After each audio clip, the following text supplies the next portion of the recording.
It's Veronique with the CogniDiet Healthy Lifestyle Show, and today we're talking about something that is very dear and worrisome to many, many, many people.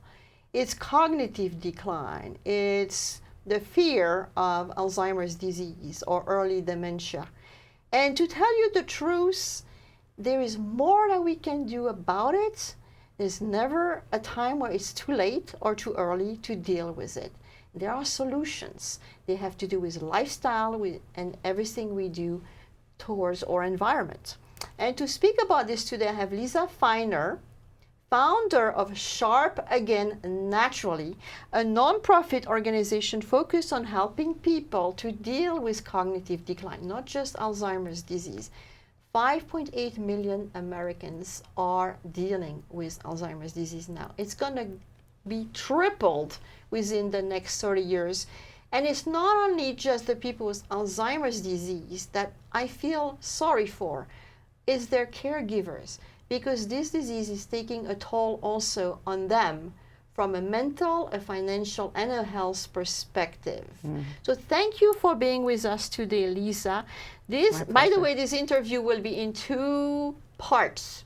And in this first part, we will explore more about what Sharpe Again Naturally is doing to help you.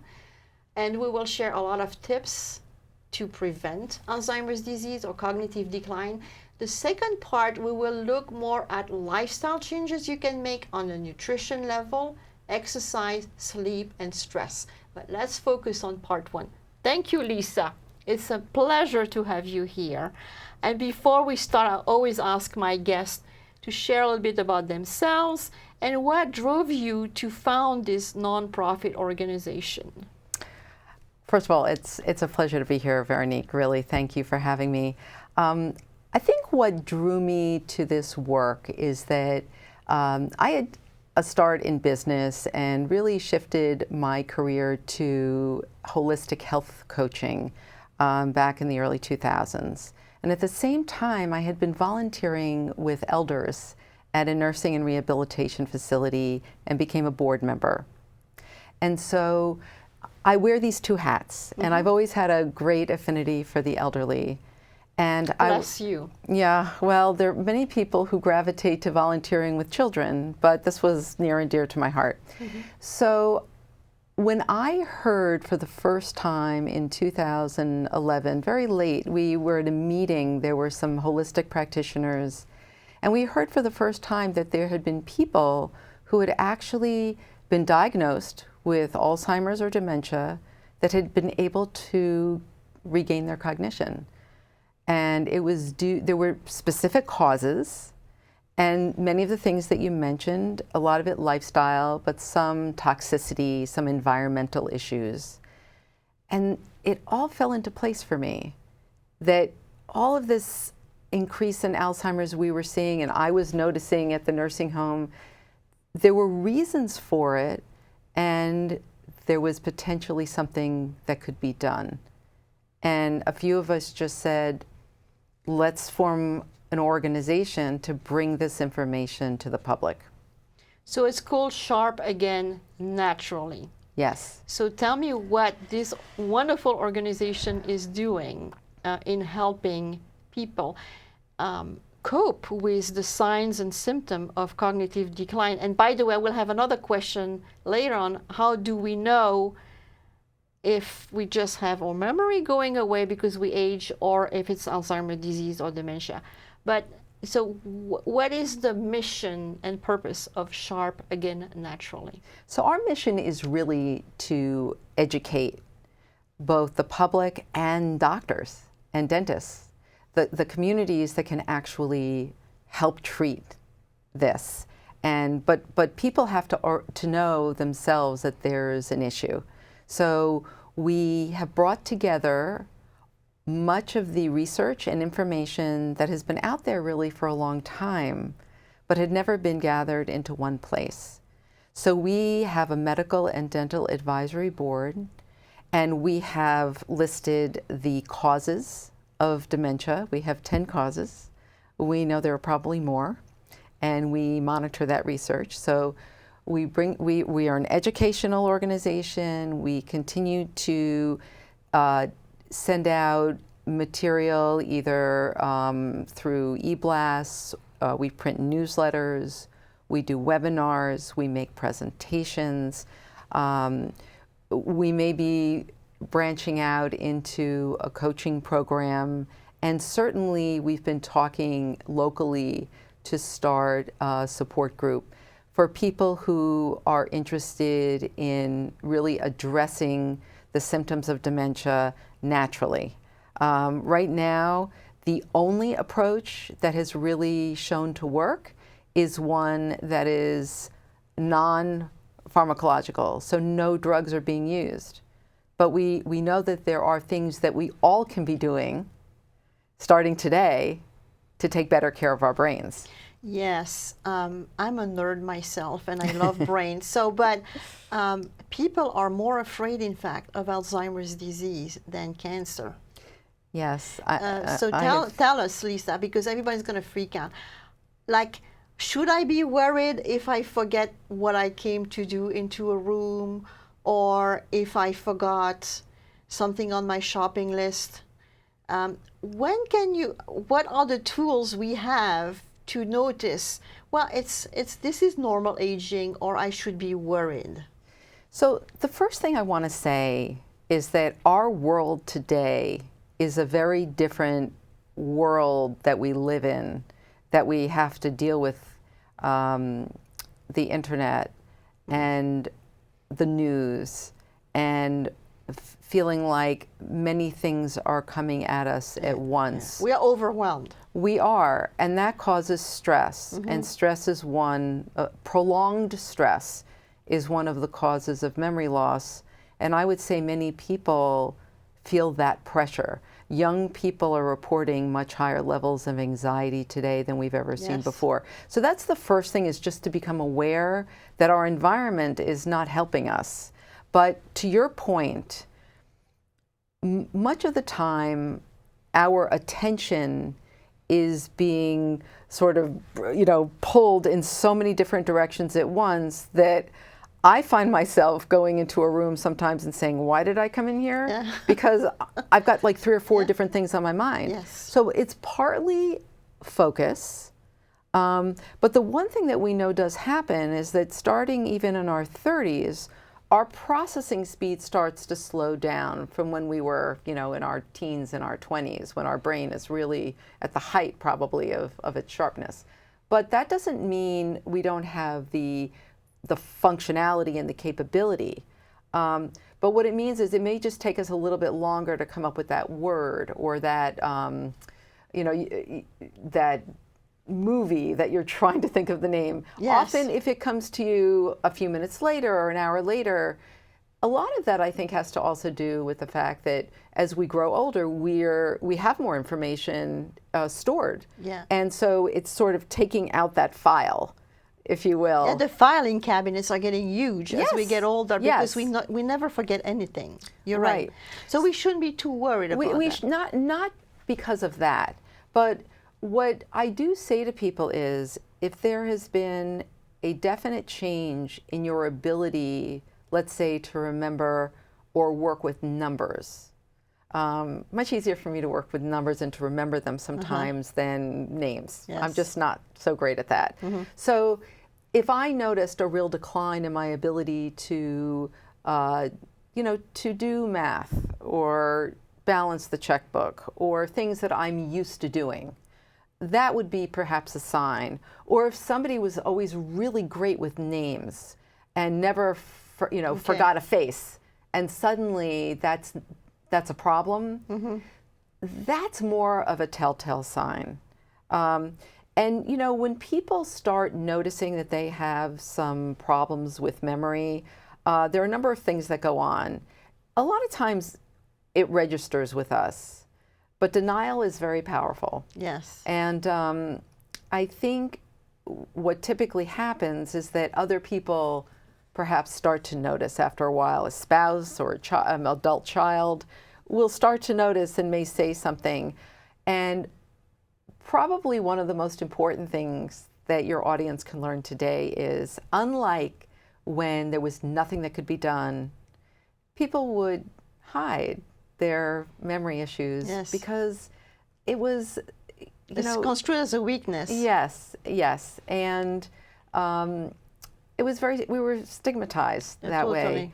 But today I would say that if you notice there's a problem, you want to get help as soon as possible because you have the highest likelihood of regaining your cognition. So very important, you can regain. That's a very hopeful statement, and yes, for many people, positive statement. Okay, absolutely. So we will get to that. What can we do about it, right? Yeah. But if I suspect, like my mother, who's 82, is amazing, and everybody in my family, on both my father and mother's side, like they all left the earth in their late 90s. We have a lot of centenarians, and with very good heads on their shoulder. And my mother said, I'm losing my memory. So she did some tests. She said, effectively, I am losing my memory. I am worried and so forth.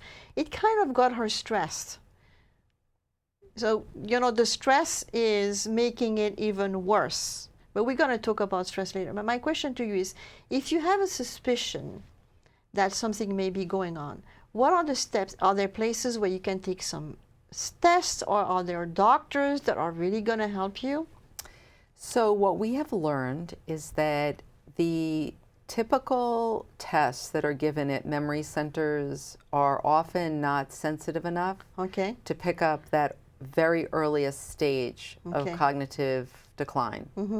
So that's why we encourage people to, if they sense that there's an issue, is to get help. Everything I say today also, it goes for prevention as well. I think. But when you say getting help, what do you mean by getting help?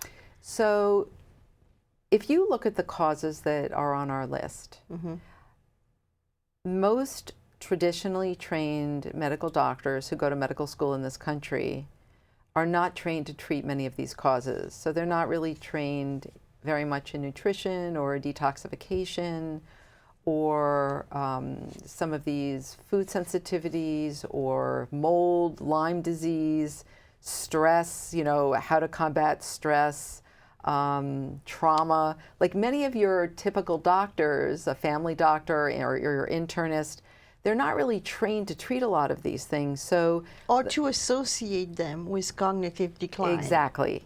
So the doctors who are treating people are typically functional medicine doctors or naturopaths. Some chiropractors have gotten into this because they come with a holistic perspective, sort of like an Eastern and Western modality that they have learned to take the best of both.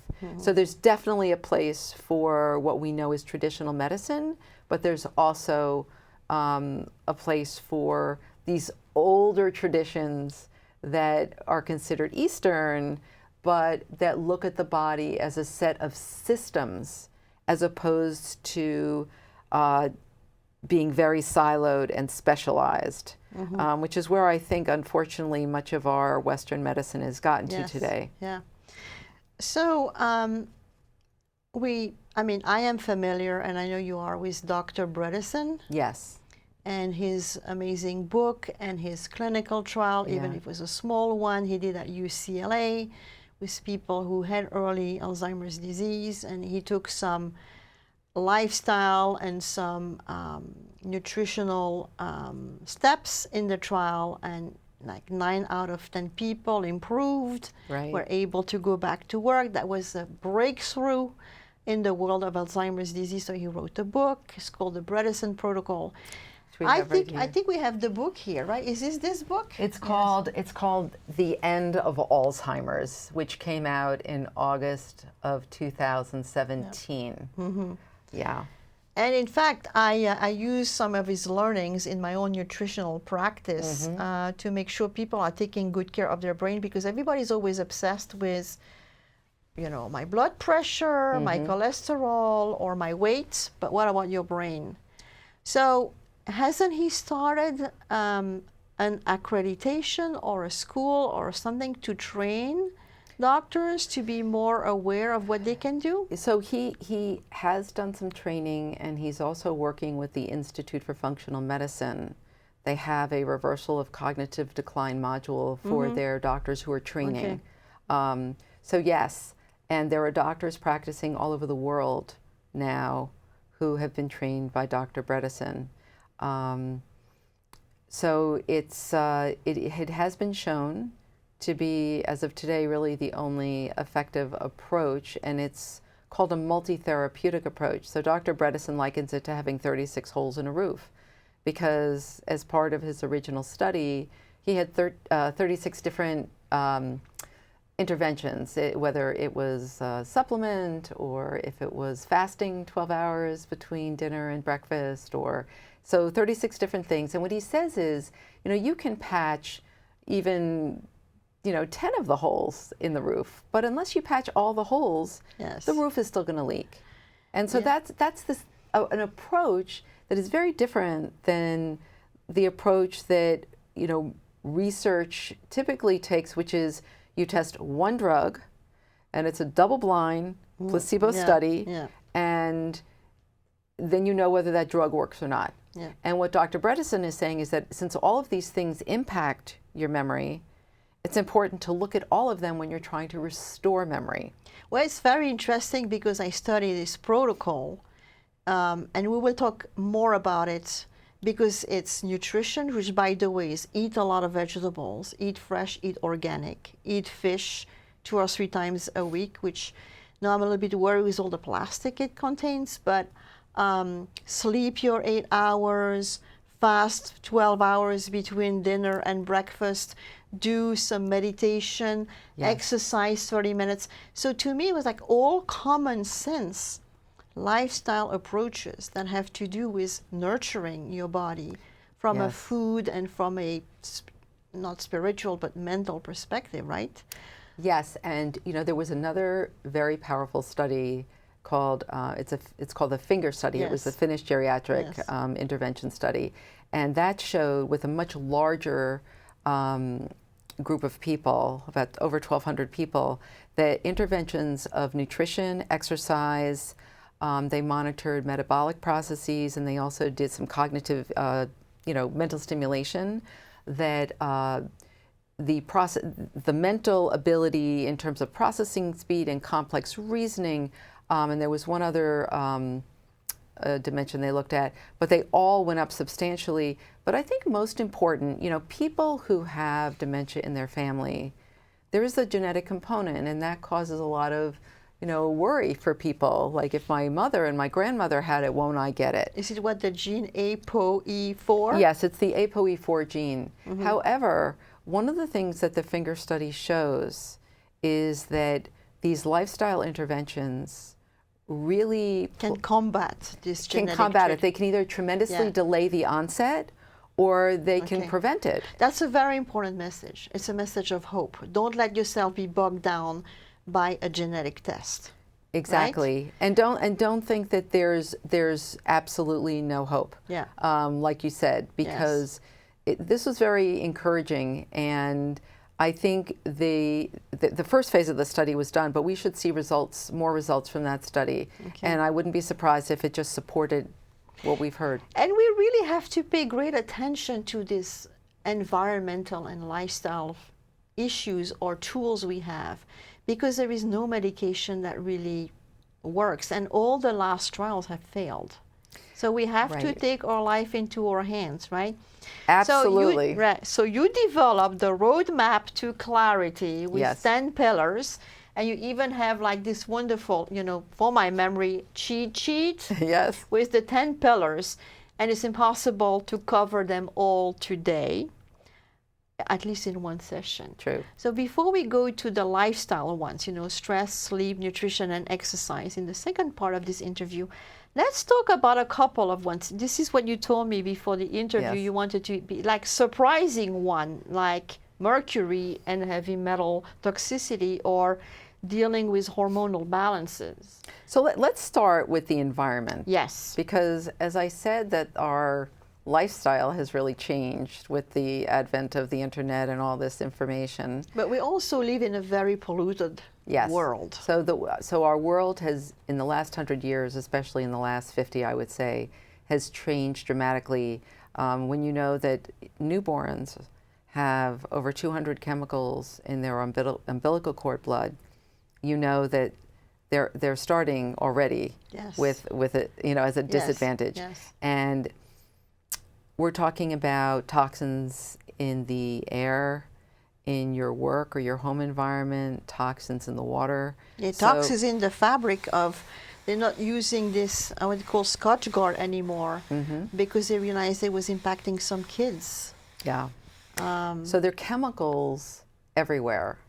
And this contributes to what we call a toxic body burden that can start in childhood, and over the course of your lifetime, it can build. If you are in an area where there's a lot of air pollution, you inhale those. There are really three ways that these toxins get into us. We either are inhaling them, we're ingesting them on our food, maybe pesticides, herbicides, other chemicals, and then we're rubbing them, and they're coming in through our skin, beauty products, through the beauty products. And so I think, on one level, we think that we're being protected by, the FDA and the government, who are looking at these products and saying they're safe. However, we know that, in the European Union, they ban over 1,100 chemicals, and here they ban under 15. Yes. So our exposure in America is much greater. And that's up to us to be aware of that. Well, something interesting, and it's true, is our bodies now, when we die, are taking more time to decompose than before, because we are so well preserved with all those chemicals. It's awful. But what can we do? It's a little bit overwhelming. I cannot control the air I'm breathing, especially if I live in the city, except if I decide I'm going to go and live in the mountains, or But from a practical point of view, what can we do at home? Well, let's talk about that for a second, because if you do live in the city, so what I notice when I walk down the street in a city is that people are smoking outside and trucks are idling. So you've got air pollution in those two ways. Yeah. So you can become aware of that, and if you know you're walking by an idling truck, just hold your breath until you get past it. Try to minimize what is coming into your body. In your home, air purifiers are very popular now, so that's one thing. Yes. Another thing you can do is make sure that the household cleaners you're using organic, are natural, that you're not using chemicals in the house. If there are babies, especially, or pets crawling, you don't want that on your floors or on your surfaces. Also, these plug-in air fresheners. Oh, very dangerous. Well, they emit nice odors, which are chemically based. Yes. So we want to make sure that we don't introduce those into our home as well. You mentioned water. So most holistic practitioners I know have a water filter. Yeah. There are many, many different kinds. There are a lot of different cost points, price points, but it is important to filter your water because, as we know, there are pharmaceuticals in the water now. There are other chemicals in the water that are not really healthful. Okay. So, time is flying, so we may have time to cover another one in this section. What do you want to cover? Well, you had mentioned hormones, and we can cover that fairly quickly because a lot of times that is, you can do tests. Many doctors don't do a full, let's say, thyroid panel. So we have on our website a discussion about thyroid and other hormones. We list the tests that people should be asking for, and it's important to do a complete panel. But why do you have to check your thyroid? What's the link with cognitive decline? So low levels of thyroid, as well as all the gender hormones, can impact your cognition. So, I mean, we've seen film footage of people who had very low thyroid levels, who couldn't function, couldn't go to their jobs. And so there are two things that go on. Many women are on Synthroid. Synthroid is a form of thyroid called T4. Mm-hmm. T4 gets converted in the body to T3, which is the usable form of thyroid. Yes. So many times Synthroid loses its ability to convert as people age. So many doctors will up the dose of Synthroid when in actuality the person probably needs a different type of thyroid medication, maybe a natural desiccated thyroid that comes from an animal as opposed to a pharmaceutical.